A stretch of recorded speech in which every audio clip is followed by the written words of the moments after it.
नमस्कार दोस्तों, आज एक बार फिर हम संविधान पर बात करने के लिए आपके समक्ष उपस्थित हुए हैं। हमारी बात चल रही थी संसद पर और संसद में हमने राष्ट्रपति का टॉपिक पूरा कर लिया था। अब हम संसद के जो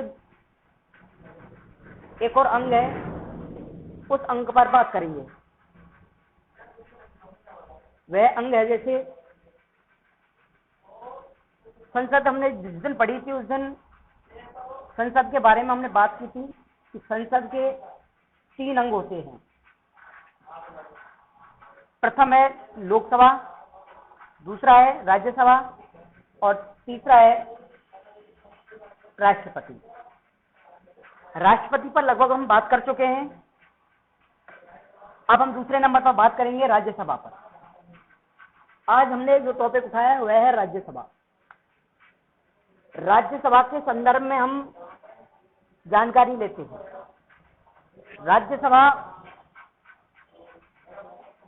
राज्यसभा का जो उल्लेख है भारतीय संविधान के अनुच्छेद 80 में इसका उल्लेख मिलता है।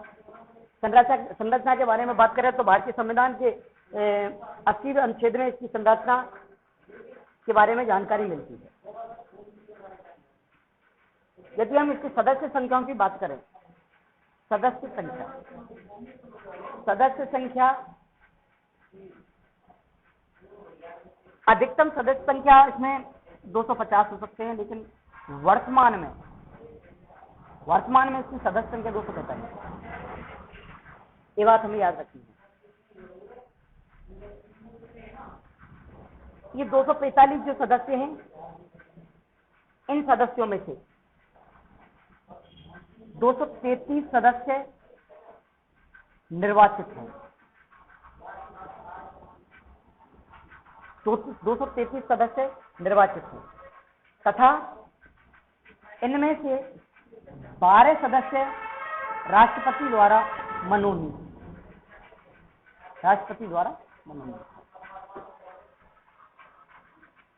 आगे हम और बात करें, जैसे कुल सदस्य, अधिकतम सदस्य हमारे राज्यसभा में हो सकते हैं 250। वर्तमान में राज्यसभा में जो भारतीय संसद की राज्यसभा है, इसमें वर्तमान में 245 सदस्य हैं।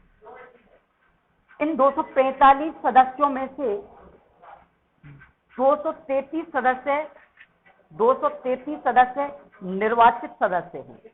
यह हमें याद होनी चाहिए। और 12 सदस्य हैं मनोनीत। कैसे हैं? मनोनीत। ये 12 सदस्य जो मनोनीत हैं, इनको राष्ट्रपति मनोनीत करता है। कौन करता है? राष्ट्रपति। और राष्ट्रपति मंत्री परिषद की सिफारिश पर करता है। और इस बात का उल्लेख अनुच्छेद 80 सब आर्टिकल 3 यानी अनुच्छेद 83 के तहत राष्ट्रपति राज्यसभा में 12 सदस्यों को मनोनीत करता है। अब ये 12 सदस्य जो राष्ट्रपति द्वारा मनोनीत किए गए हैं, इनका आधार क्या है? कौन से आधार पर इनको मनोनीत कर सकते हैं? मुख्यतः इनके जो आधार है, मुख्यतः 4 आधार। कितने आधार है? 4। 12 जो सदस्य हैं मनोनीत सदस्यों को कौन करता है? राष्ट्रपति। 4 आधारों पर करता है। पहला है साहित्य, कला, विज्ञान, समाज सेवा। 4 आधार हैं। इन 4 आधारों पर ये 12 सदस्य मनोनीत किए जाते हैं। किसके द्वारा? राष्ट्रपति द्वारा। अब इनके हम निर्वाचन पद्धति की बात करें कि जो 250 सदस्यों में से 245 जो सदस्य हैं वर्तमान में, इनमें से 233 सदस्यों का निर्वाचन कैसे होता है? निर्वाचन, निर्वाचन की जो पद्धति है, विधि है, निर्वाचन की जो विधि है वह राष्ट्रपति वाली ही है। एकल संक्रमणीय आनुपातिक, एकल संक्रमणीय आनुपातिक। यहां ध्यान ये रखना है, हमें ये ध्यान रखना है यहाँ कि जो राष्ट्रपति में हम गुप्त मतदान पद्धति लिखते थे या गुप्त मतदान पद्धति याद करते थे, यहां पर ऐसा नहीं है, गुप्त मतदान पद्धति नहीं है। यहां पर गुप्त नहीं लिखा हुआ है, यहां पर व्यवहार में खुला मतदान पद्धति लिखी हुई है। ये बात ध्यान रखिए। अब बात आती है कि राज्यसभा के जो सदस्य, इन सदस्यों का निर्वाचन कौन करता है, इन सदस्यों के निर्वाचन में भाग कौन लेता है, इन सदस्यों को वोटिंग कौन करता है। तो ये ध्यान हमें रखनी है कि राज्यसभा के जो सदस्य हैं, उन सदस्यों का निर्वाचन जो राज्यों में विधायक हैं, कौन है, विधायक राज्यसभा के सदस्यों के निर्वाचन में भाग लेते हैं। ये हमें याद रखना है। आगे यदि हम बात करें, और जो 233 सदस्य हैं, इन 233 सदस्य कहां से आएंगे, तो इसके बारे में हमारी अनुसूची 4 में बताया गया है कि राज्यों को जो राज्यसभा की सीटों का बंटवारा किया गया है, राज्यों को राज्यसभा की सीटों का बंटवारा। ध्यान ये रखनी है, बंटवारा जो किया गया है वो केवल जनसंख्या के आधार पर ही किया गया। किसके आधार पर किया गया है, जनसंख्या के आधार पर। अब हम जैसे याद रखें, आगे हम बात करें कि इनकी योग्यता के बारे में क्या है। राज्यसभा के सदस्यों की योग्यता, तो राज्यसभा के सदस्य हैं, इन सदस्यों की योग्यता के बारे में बात करें तो योग्यता के संबंध में जो बताया गया है भारतीय संविधान के आर्टिकल 84 में बताया गया है, अनुच्छेद 84 में बताया गया है। अनुच्छेद 84 कहता है कि सबसे पहले तो वह भारत का नागरिक है, वह भारत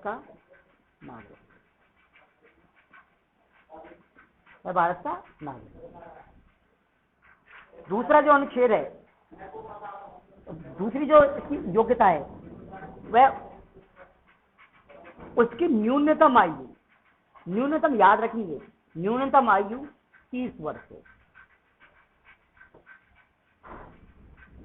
चौथी विशेषता है इसकी, तीसरी जो योग्यता है कि संसद द्वारा इसकी अन्य योग्यताएं निर्धारित की जाएंगी। इसके द्वारा, संसद द्वारा, 3 योग्यताएं हमें याद रखनी है। समय समय पर संसद इसके लिए योग्यता निर्धारित करती है, इसके लिए योग्यता बताती है। जैसे जब भारत का नागरिक हो, उसकी न्यूनतम आयु 30 वर्ष हो, संसद अन्य योग्यताएं संसद निर्धारित करेगी, ये इसकी योग्यताएं हैं। और अनुच्छेद 84 में अनेक बार यहां से प्रश्न पूछे गए हैं विभिन्न कंपटीशनों में, चाहे उठा के देख लेना। इसलिए हमें अच्छी तरह इन बातों को याद रखना है। आगे हम यदि इनके कार्यकाल के संदर्भ में बात करें तो याद ये रखेंगे यहाँ कि जो राज्यसभा है, राज्यसभा एक स्थायी सदन है। कैसा है, स्थायी सदन। कार्यकाल की बात करें,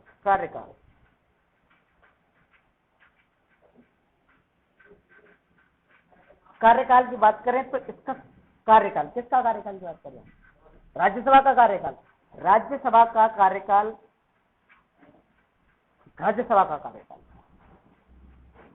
अस्थायी, राज्यसभा का कार्यकाल कोई नहीं।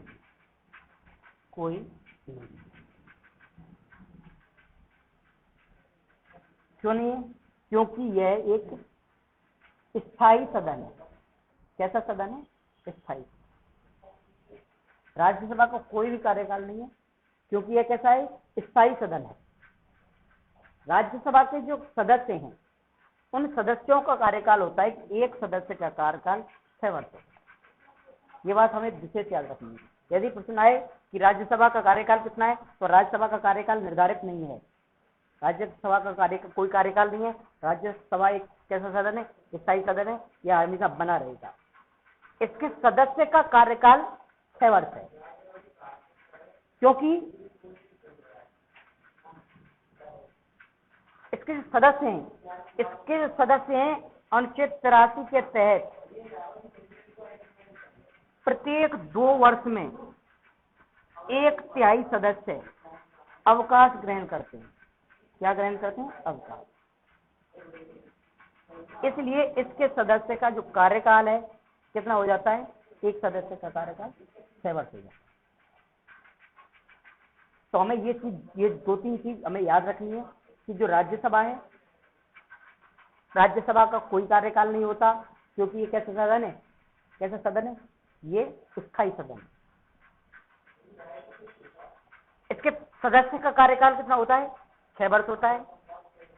इसके जो सदस्य हैं, प्रत्येक सदस्य प्रत्येक 2 वर्ष में एक सदस्य प्रत्येक 2 वर्ष में क्या लेता है? 1/3 सदस्य क्या हो जाते हैं? अवकाश ग्रहण कर लेते हैं। ये बात हमें याद रखनी है। इससे संबंधित कुछ विशेष बातें और देखेंगे, आगे हम और बात करें इससे संबंधित। राज्यसभा जो है, राज्यसभा का सभापति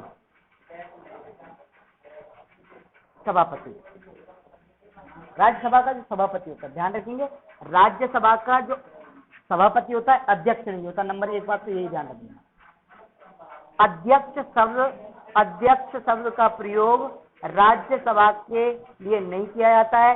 राज्यसभा का होता है सभापति। राज्यसभा का कौन होता है? सभापति। और लोकसभा का कौन होता है? अध्यक्ष। लोकसभा का होता है अध्यक्ष। की बात हमें याद रखनी। सभापति जो होता है वह भारत का उपराष्ट्रपति, ध्यान ये रखना, उपराष्ट्रपति। भारत का उपराष्ट्रपति राज्यसभा का क्या होता है? राज्यसभा का सभापति होता है। राज्यसभा का सभापति होता है। कौन होता है? उपराष्ट्रपति। एक उपसभापति होता है। उपसभापति होता है जो कहां से होता है? राज्यसभा के सदस्यों में से होता है। राज्यसभा के सदस्यों से होता है। सदस्यों से होता है। ये बात याद है। अब यहां प्रश्न ये बनेगा, ये बताएं कि राज्यसभा के सभापति का कार्यकाल कितना होगा, या राज्यसभा के उपसभापति का कार्यकाल कितना होगा। ये दोनों प्रश्न अलग अलग हैं और दोनों प्रश्नों के उत्तर भी अलग अलग हैं। अब याद ये रखनी हमें कि जो राज्यसभा का सभापति है वह सभापति कौन है? भारत का उपराष्ट्रपति राज्यसभा का सभापति है। भारत का जो उपराष्ट्रपति है वह भारत का उपराष्ट्रपति राज्यसभा का सभापति होता है। और भारत के उपराष्ट्रपति का कार्यकाल कितना होता है? 5 वर्ष। तो ये बात यहाँ याद रखनी है हमें कि राज्यसभा के जो सभापति है उस सभापति का कार्यकाल 5 वर्ष होता है, जबकि राज्यसभा का जो उपसभापति है वह राज्यसभा के सदस्यों में से होता है और इसलिए इसका कार्यकाल कितना होगा? 6 वर्ष। ये बात हमें याद रखनी है, क्योंकि राज्यसभा के जो सदस्य हैं उन सदस्यों को कार्यकाल होता है 6 वर्ष। अब मेरे हिसाब से अब बिल्कुल क्लियर हो गई है ये 2 बात, क्योंकि राज्यसभा उपराष्ट्रपति होता है और उपराष्ट्रपति का कार्यकाल 5 वर्ष होता है। उपसभापति राज्यसभा के सदस्यों में से एक होता है और राज्यसभा के सदस्यों को कार्यकाल कितना होता है? 6 वर्ष। इसलिए ये अंतर है, उपसभापति के कार्यकाल 6 वर्ष होता है ये बात हमें याद रखनी है। आगे और हम बात करेंगे और हम जैसे और इनके बारे में बात करें। पहला प्रश्न है, ध्यान ये रखिए, उपराष्ट्रपति जो होता है, उपराष्ट्रपति पदेन सभापति होता है। कैसा होता है? पदेन सभापति। पदेन सभापति, पदेन सभापति का मतलब जो उपराष्ट्रपति है वह साधारणतः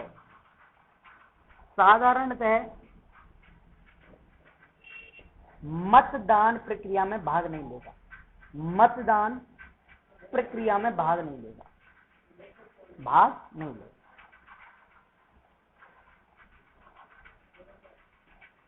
लेगा। ये बात याद रखिए। साधारणतः यदि राज्यसभा में वोटिंग हो रही है किसी विधेयक पर, किसी बिल पर, तो राज्यसभा का जो सभापति है अर्थात जो उपराष्ट्रपति है, वह उपराष्ट्रपति भाग नहीं लेगा। किसमें नहीं लेगा? वोटिंग में भाग नहीं लेगा, मतदान की प्रक्रिया में भाग नहीं लेगा। यदि निर्णायक वोट देने की समय आए, निर्णायक वोट देनी पड़े, यानी दोनों पक्ष बराबर हैं और एक वोट डालनी रह गई है, दोनों पक्षों की बराबर वोट आई है और एक वोट डालनी है, तो निर्णायक वोट कौन डालेगा? उपराष्ट्रपति डालेगा। ये बात याद रखिए। साधारणतः वोट नहीं डालेगा। कौन नहीं डालेगा? उपराष्ट्रपति। लेकिन निर्णायक जो वोट है, निर्णायक वोट उपराष्ट्रपति डालेगा। आगे हम यदि और बात करें उपराष्ट्रपति के बारे में, उपराष्ट्रपति को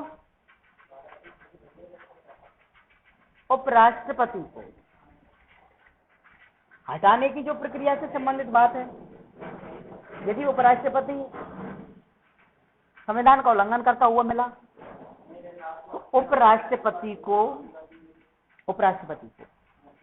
राज्यसभा द्वारा हटाया जाए। राज्यसभा द्वारा एक संकल्प प्रस्ताव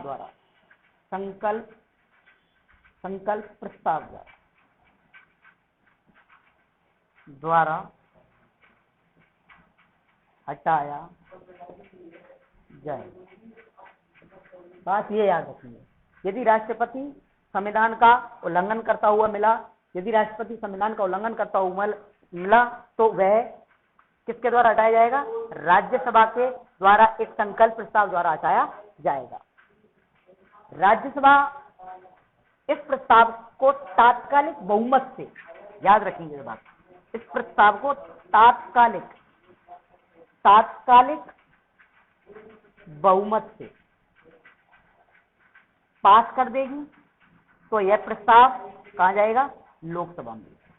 और लोकसभा में पास होने के बाद यह प्रस्ताव, जैसे ही लोकसभा में केवल यह प्रस्ताव केवल और केवल सहमति के लिए जाएगा। ध्यान रखिए, लोकसभा में किसके लिए है? सहमति के लिए। राज्यसभा में तो जो संकल्प प्रस्ताव है, यह संकल्प प्रस्ताव तात्कालिक बहुमत द्वारा पास होना चाहिए। कहाँ? राज्यसभा में। कौन सा प्रस्ताव? उपराष्ट्रपति को हटाने का प्रस्ताव का क्या नाम है? संकल्प प्रस्ताव राज्यसभा में तो केवल उस समय तात्कालिक जो बहुमत है, तात्कालिक बहुमत से पास होना चाहिए। लेकिन लोकसभा में जब ये जाएगा तो वहां केवल क्या देनी है? स्वीकृति मात्र देनी है। क्या देनी है? स्वीकृति मात्र। ये बात हमें याद है। अब बात करते हैं हम और कुछ इनकी और बातें, राज्यसभा की कुछ और बातें ध्यान ये रखेंगे। यदि 352 लगा हुआ है, 352 लगाना है, लोकसभा भंग है, तो लोकसभा भंग है 352 लगाना है, क्योंकि 352 जब लगाते हैं तो लोकसभा जो 352 जब लगाते हैं तो लोकसभा से क्या लेनी होती है? संसद से क्या लेना होता है? अनुमोदित कराना होता है। अनुमोदित अनुमोदित कराना होता है। कितने दिन में? 30 दिन, 1 महीना। यदि लोकसभा भंग है तो अनुमोदन कौन करेगा? राज्यसभा। कौन करेगी? राज्यसभा। ये बात याद है, अनुमोदन कौन करेगा? राज्यसभा। लेकिन लोकसभा के गठन के, जैसे लोकसभा का गठन हुआ, तो गठन के 30 दिन के अंदर अंदर लोकसभा द्वारा क्या कर देना चाहिए? अनुमोदित कर दिया जाना चाहिए। ये बात हमें याद है। यदि ऐसा हुआ है, यदि ऐसा हुआ है कि 352 लगानी है और 352 लगाते हुए समय लोकसभा भंग हुई पड़ी है, तो उस समय अनुमोदन कौन करेगा? राज्यसभा करेगा। लेकिन जैसे ही लोकसभा का गठन होगा, गठन के 30 दिन के अंदर अंदर लोकसभा द्वारा भी अनुमोदित कर देना होगा। ये बात हमें याद रखनी है। अब 2 बातें और हमें याद रखनी है राज्यसभा के संदर्भ में। राज्यसभा के संदर्भ में जो राज्यसभा के जो विशेष अधिकार हैं वो हमें याद रखना। राज्यसभा के 2 विशेष अधिकार होते हैं। राज्यसभा के 2 विशेष अधिकार होते हैं। पहला है अनुच्छेद 249। अनुच्छेद 249 क्या कहता है? अनुच्छेद 249 कहता है कि देखो, ध्यान ये रखेंगे, जो हमारी सूची है 3 प्रकार की। संघ सूची, राज्य सूची और समवर्ती सूची। अब तो एक और आ गई है, विशिष्ट सूची। ध्यान ये रखना है कि संघ सूची पर, जो संघ सूची के विषय हैं, उन पर केवल कानून कौन बनाएगी? संघ सरकार। संघ सरकार का मतलब केंद्र सरकार। राज्य सूची के जो विषय हैं, राज्य सूची के विषयों पर कानून कौन बनाएगी? राज्य सरकार। कौन बनाएगी? राज्य सरकार। समवर्ती सूची के विषय हैं, इन पर कानून कौन बनाएंगे? दोनों बनाएंगे। लेकिन यदि समवर्ती सूची के विषय पर, किसी विषय पर कोई टकराव है तो कानून किसका माना जाएगा? संघ सरकार का कानून माना जाएगा। ये बात याद रखनी। इसी का संबंध अनुच्छेद 249 से है। अनुच्छेद 249 ये कहता है कि यदि कोई राज्य सूची का विषय है, राज्य सूची का विषय है, इसका मतलब राज्य सरकार कानून बनाएगी। लेकिन 249 के बाद कहता है, यदि कोई राज्य सूची का विषय है और वह विषय राष्ट्रीय महत्व का बन गया है, तो उस विषय को राज्यसभा, उस विषय को राज्यसभा समवर्ती सूची में डाल सकती है। उस विषय को राज्यसभा संघ सूची में डाल सकती है। ये बात याद रखेंगे कि यदि कोई विषय राज्यसभा का विषय है और राज्यसभा का विषय, राज्य सूची का विषय राष्ट्रीय स्तर का बन गया है, राष्ट्रीय के महत्व के स्तर का बन गया है, तो उस विषय को राज्य सूची कहां डाल सकती है? राज्यसभा कहां डाल सकती है? संघ सूची में डाल सकती है। और संघ सूची में जो विषय आ जाएगा उस पर कानून कौन बनाएगी? संघ सरकार बनाएगी। एक तो ये विशेष अधिकार है। दूसरा जो विशेष अधिकार है वो है अनुच्छेद 312।